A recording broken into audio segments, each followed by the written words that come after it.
Halo guys, Assalamualaikum warahmatullahi wabarakatuh. Balik lagi di Bongkar Bro, masih bersama si Alit. Jadi di video kali ini kita bakalan ngebahas jam teranyarnya, smartwatch teranyarnya dari Buds. Apa itu? Buds Monza Pro. Sebelumnya kita makasih banget sama Buds yang udah ngirimin si jamnya atau si smartwatchnya nih buat kita review. Kira-kira gimana nih? Ayo kita mulai aja langsung videonya yuk. Cus.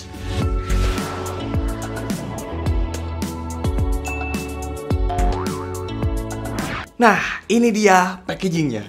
Jamnya udah gue pakai duluan. Iya, karena gue tes nih. Berapa ya? Hampir 2 minggu gue tes nih. Bungkusnya tar aja lah ya, nggak butuh.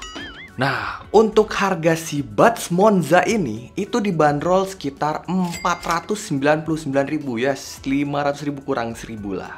Oke. Dan dengan harga segitu kalian mendapatkan smartwatch-nya, terus juga ada strapnya, terus juga kalian dapat kabel charger magnetik 2 pin kayak gini, terus juga ada user guide-nya, dan yang pasti garansinya. Kalau ngomongin soal build quality-nya, ini sih udah nggak kelihatan apa ya, kayak jam budget gitu, nggak. Memang untuk smartwatch kekinian, maksudnya yang zaman-zaman sekarang itu semakin lama semakin bagus dalam hal build quality-nya atau materialnya. Rata-rata sudah menggunakan zinc alloy. Termasuk si Buds Monza Pro ini, dia juga sudah zinc alloy. Tapi nggak cuman sampai situ aja, dia juga bodinya dilapisin sama Ceraphir dan juga NCN trimming. Jadi bikin bodinya tuh makin mengkilat, makin keren dan tahan terhadap goresan. Gimana cuy? Asik gak nih? Sedangkan untuk strapnya sendiri, dia tuh apa ya, kalau gue bilang kelenturannya udah pas banget. Dia nggak terlalu tebel, dia tipis, makanya elastisitasnya tuh enak dan nggak bikin tangan gue jadi kayak iritasi, alergi, bentol-bentol merah. Enggak, sama sekali enggak. Gue pakai jogging berapa kali aman, kena keringet aman. Jadi gue nggak ada komplain masalah strap si Buds Monza ini. Kemudian kalau misalnya kita lihat di bagian belakangnya materialnya masih plastik sih, tapi ya oke lah. Sementara untuk berat totalnya itu sekitar 56 gram. Ya bukan jam yang ringan sih, cuman dibilang berat banget juga enggak. Untuk dimensinya sendiri ini diameternya di 46 mm. Tinggi case-nya itu sekitar 52 mm. Sedangkan untuk ketebalannya hampir 12 mm sih ini. Sedangkan untuk strapnya sendiri ini tuh yang 22 mm. Jadi teman-teman bisa apa ya, gonta-ganti dengan strap yang banyak beredar di online shop. Maksudnya di marketplace kalian bisa gonta-ganti nih yang ukurannya 22 mm. Asik kan? Kita masuk ke bagian desainnya. Si Buds Monza ini dia full black hitam. Terus dia bold gitu. Gue suka banget sih, maksudnya desainnya dia kan bulat nih ya. Gue pribadi lebih suka yang bulat ketimbang yang nggak bulat. Maksudnya dia lebih simple, lebih formal, nggak banyak neko-neko gitu kalau yang bulat tuh. Terus dia juga kelihatan banget bold. Kerasanya tuh jadi bisa masuk ke segala suasana. Bisa dipakai buat formal maupun dipakai buat casual. Terus di pinggir-pinggirnya juga nih si Monza Pro ini dia sudah memiliki 2.5D curve. Lihat, kelihatan kan? Makin cakep cuy. Dia udah bold, terus dia punya curve kayak gini tuh berasanya ganteng banget. Kayak apa ya, bold dan ganteng tuh Om Ded gitu, Om Deddy Corbuzier. Enggak. Kalau Monza Pro sih gantengnya, iya. Kalau Om Ded enggak ganteng. Bold aja, iya. Berotot, enggak ganteng enggak. Sedangkan untuk displaynya sendiri, dia itu pakai TFT screen yang ukurannya 1,3 inch dengan resolusi 260 pixel. Dan menurut gua, TFT-nya ini lumayan ya. Maksudnya bukan TFT yang biasa nih. Soalnya kalau misalnya dari warnanya, itu gradingnya itu udah enak. Terus kalau kita lihat ke samping kanan, ini ada 2 buah tombol. Yang bawah ini untuk power, dan yang atas ini untuk pengoperasiannya. Nah, by the way, ini yang atas juga dia adalah tombol crown yang aktif. Jadi nggak cuma dipencet-pencet doang, tapi di scroll crown-nya juga bisa. Mantep kan? Terus di tengahnya ada mikrofon, karena udah bisa dipakai teleponan. Nanti kita coba. Nah, di sebelah kirinya ada speaker. Terus di belakangnya ada 4 pin untuk chargingnya. Ada juga sensor buat detect ya kesehatan, heart rate, dan lain-lain. Untuk pin konektor di strapnya, sebenarnya ini mekanismenya masih sama dengan kebanyakan smartwatch. Dan yang gua rasain dia sudah kokoh. Si Monza Pro ini bikin gua pede kalau mau gua pakai si jamnya, kemudian mau gua ganti-ganti strapnya, itu beda feelingnya sama kayak beberapa smartwatch yang udah pernah kita review. Kalau mereka kan rasanya ringkih, kalau ini tuh udah nggak mantap, jadi gua pede aja gitu pakainya. Untuk koneksinya, si Monza Pro ini dia menggunakan Bluetooth 5.0 dan sepengalaman gua, dia tuh koneksinya nggak yang sestabil itu. Jadi gue pernah pengalaman beberapa kali dia tuh ke disconnect dari handphone gua, padahal jaraknya tidak pernah jauh dari handphone gua, which is ya sebelahan, atau si jamnya gua pakai, handphonenya gua gantongin.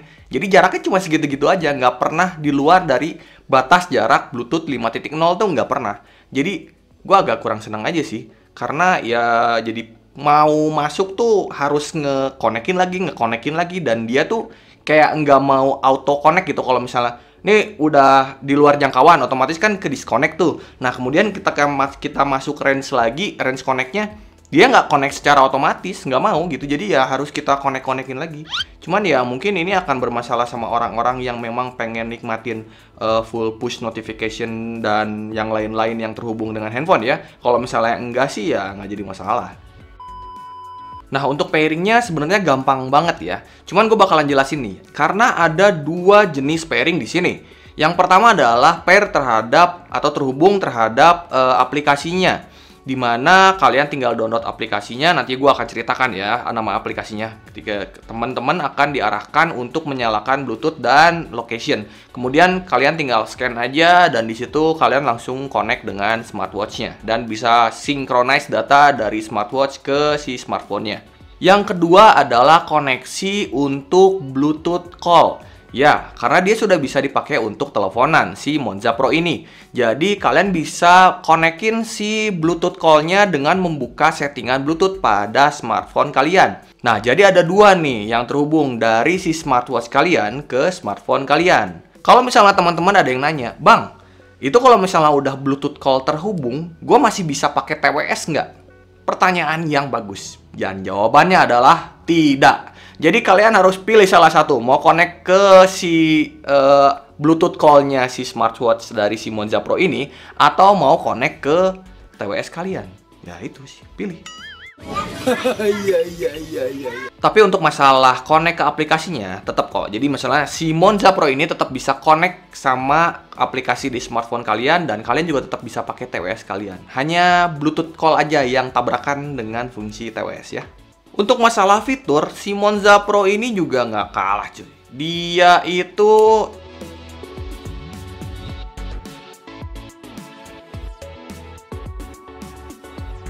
jadi cuman bisa kena cipratan air, nggak bisa dibawa nyemplung, nggak bisa dibawa mandi. Agak gimana sih, tapi udahlah. Terus dia juga punya 8 sport mode ya. Dia punya 8 fitur olahraga. Kemudian dia juga punya 24 jam nonstop untuk monitoring kesehatan kita. Di antaranya heart rate, kemudian EKG, kemudian blood pressure, kemudian ada SpO2. Jadi ini kayak blood oksigen gitulah. Teman-teman pasti udah pada tahu kan.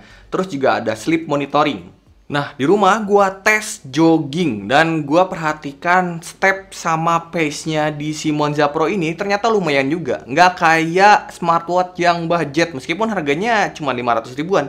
Jadi buat gua nih udah oke banget. Sedangkan untuk pengukuran medical device-nya itu pasti masih ada perbedaan, otomatis ya. Karena si Monza Pro ini dia tidak punya sertifikasi medical device. Jadi pasti berbeda. Cuman kalau buat monitoring doang sih buat gue udah lebih dari cukup lah. Lumayan lah gitu buat memonitoring kesehatan kita. Untuk masalah fluidnya seperti yang teman-teman lihat, dia kurang responsif. Maksudnya ya biasa-biasa aja, sama kayak kebanyakan smartwatch budget seperti ini. Kemudian untuk race to wake-nya juga masih agak gelagapan. Maksudnya dia nggak langsung, nggak cepet tanggap gitu. Jadi masih ada laggingnya. Jadi responnya agak lama dia baru nyala. Ya namanya juga budget. Nah untuk push notification-nya sendiri, ini tuh pilihannya udah banyak seriusan. Nama aplikasinya itu FunDo Health. Ya, teman-teman bisa cari deh di App Store atau Play Store. Jadi nanti disesuaikan dengan ya handphone teman-teman ya, pakainya iOS atau Android. Nah, terus untuk tingkat keterbacaan chat yang bisa kita baca di si smartwatch ini, itu tuh udah panjang karakternya. Seriusan, karakternya tuh panjang. Ini adalah jam yang punya karakter terpanjang yang pernah gua review. Maksudnya di budget ya, yang pernah gua review nih dia paling panjang. Jadi keren kalau kata gua. Sampai habis itu seriusan panjang, bro. Bisa, bro. Terus selain bisa jadi remote kamera, dia juga bisa jadi remote musik. Nah, biasa bang kalau jadi remote musik. Iya emang. Tapi yang nggak biasa di sini aja dia nggak cuman bisa untuk play pause dan next preview track, tapi juga bisa dipakai untuk volume control. Ya, gue sih jujur nih baru nemuin sih di smartwatch yang bisa volume control untuk di budget ya. Karena biasanya ya cuman play pause sama tracknya doang, next atau previous track. Jadi pas awal gue lihat tuh kayak yang, waduh, remote-nya oke juga nih, remote musiknya ada tombol volumenya gitu, bisa naik turunin, boleh juga. Dan selain itu sisanya sih sama-sama aja sama smartwatch kebanyakan ya. Dia kayak sedentary reminder, kemudian find a phone, ya gitu-gitulah. Pokoknya ada beberapa yang banyak yang sama lah. Nah, buat teman-teman yang penasaran sama hasil Bluetooth call-nya, gue juga penasaran soalnya. Kita tes aja sekarang yuk. Suara orang gimana kedengarannya jelas nggak? Jelas kan suaranya aneh, ngerebek. Suaranya aneh tuh gimana? Yang kerebek-kerebek gimana? Jelasin pakai bahasa Indonesia, ini takut viewers nggak pada ngerti gitu. Aduh. Suaranya teh jadi kayak HP, walkie-talkie. Oh, kayak suara walkie-talkie. Kayak walkie-talkie suaranya. Tapi yang nggak pakai headset ya walkie-talkie-nya. I see. Terus ada pantulan suara nggak? Echo kayak gitu dari suara orang? Eko teh naon? Pak Eko teh bergema, coy, bergema. Aduh, gimana sih ini tuh? Iya bergema. Berarti kan kalau dari walkie-talkie kan kayak yang bergema gitu, cuy. Oh, oke, siap ya. Kalau misalnya tukang walkie-talkie emang dia ngebahasnya walkie-talkie ya, susah. Sama persis kayak walkie-talkie, berarti nggak clear sama sekali ya? Iya. Tapi kalau kerasnya mah udah keras? Keras lumayan, kedengaran. Oke, kalau gitu mah. Siap. Hatur nuhun Bung Riki. Yuk. Assalamualaikum. Salam. Nah, seperti yang udah kita dengerin sama-sama tadi. Sorry kalau misalnya campur-campur pakai bahasa Sunda ya. Soalnya ya kita memang orang Sunda.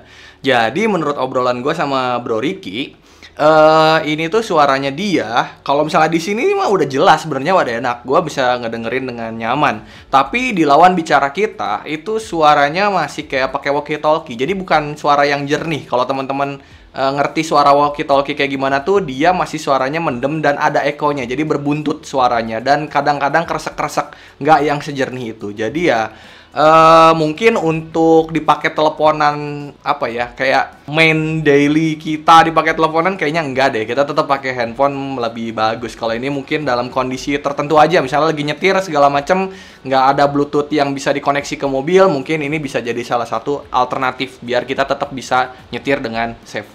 Nah, untuk watch face-nya nih ya, dia cuma ada 3 di si smartwatch-nya. Tapi sebenarnya ada banyak di aplikasinya. Kalau misalnya kalau teman-teman buka, itu aplikasinya tuh banyak banget. Cuman yang jadi masalah gini, ini sih jujur masalah selera ya. Maksudnya, ini opini gue pribadi. Jadi di aplikasinya itu, si watch face-nya itu hanya ada beberapa yang gue suka. 2 sebenarnya yang gue suka tuh cuma 2. Jadi sisanya tuh terlalu banyak yang unyu-unyu. Sedangkan gue seleranya lebih suka yang simple, terus kemudian ada sedikit formalnya. Ini tuh terbatas banget, jadi kayak ya gue nggak banyak pilihan sama watch face-nya. Tapi ya balik lagi, sesuaikan dengan selera teman-teman deh. Untuk baterainya, dia dilengkapi 250 mAh yang diklaim bisa tahan sampai 14 hari. Tapi sesuai tes gue sih cuman dapat sekitar 3 hari. Tapi itu karena gue connect terus sama smartphone gue.